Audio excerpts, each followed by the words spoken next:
Hey YouTube, it's Dimitri from Bianca Land, and today I'm going to talk a little bit about my citrus here. So one of the biggest mistakes I made the first few years of growing citrus was thinking every tree needed the exact same watering, the exact same fertilizer, and the exact same treatments here. And that's just not the case. Often pot size, soil types, tree type, amount of fruit set, there's a lot of other factors that play into, what your tree's going to need here. So let me just show you guys a few examples of when to water, when not to water, and when I add Epsom salt, which is just magnesium. Okay, so if we look at this tree, this is one of my lemon trees. I believe it's an improved Meyer lemon.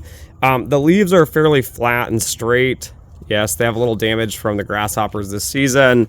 But you'll see here they look, pretty straight. They're starting to droop backwards though. So if you look kind of down like at this leaf here, you can see it's drooping backwards. This means it might have a little bit too much water, so we're just going to leave this. There's no reason to water this tree. It's got some backward kind of facing leaves. Again, you can see that shape. It's got a little too much water. If you put your finger in the soil, it's kind of cold and damp, so this tree is going to be okay. We're not going to water this one today. Now, if you go and look at some of these other trees, you'll see I've got a little bit of cupping. So see, it comes up and it cups like in a V. This is because this tree needs more water. It's, a little dehydrated, so it cups this other direction here. Not surprising, if you look, it's in this tiny little ceramic pot. If you look at that lemon pot, it's a giant red one. This one is about half the size. The tree itself has grown very fast this last year.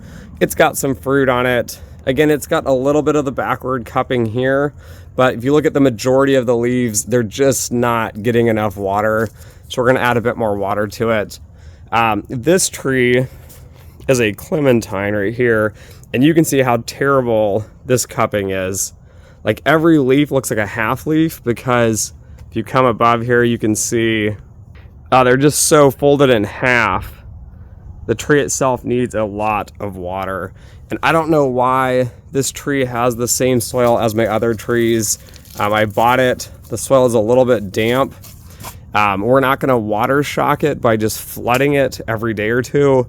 We're just going to give it a bunch of water at once today. We're going to let it sit probably another 3 or 4 days and then give it a little bit more water, not quite as much, and see if we can get it to revive slowly. But this is a great example of just a tree that is underwatered. Now, another thing to look for is when I pull out my leaves here, I start to see some yellowing, which I don't know if you can tell too much on this plant, but these leaves are not dark green. If you come over like down here, these ones are a lot greener. They're a little bit healthier, but for some reason, this one branch has got big leaves that are like a light pale yellow green. Another example of this is over here on my calamundan. Again, if you look at these leaves, you can see they're yellow. They're not a dark, healthy green like this one over here on the same tree, if you can see that. But we're starting to get like this kind of yellow, veined style to the leaf. This tree just needs a little bit of Epsom salt. So we're going to throw a little Epsom salt in here and we're going to water them. I hope you guys found this video helpful. These are some tips and tricks on when to water, when not to water. And again, if you look at a lot of these trees, many of them are actually fairly healthy and do not need any additional watering. This one might need a little bit, but like that lemon tree, definitely doesn't need watering. So if you found this helpful, don't forget to like, share, and subscribe. And as always, until next time.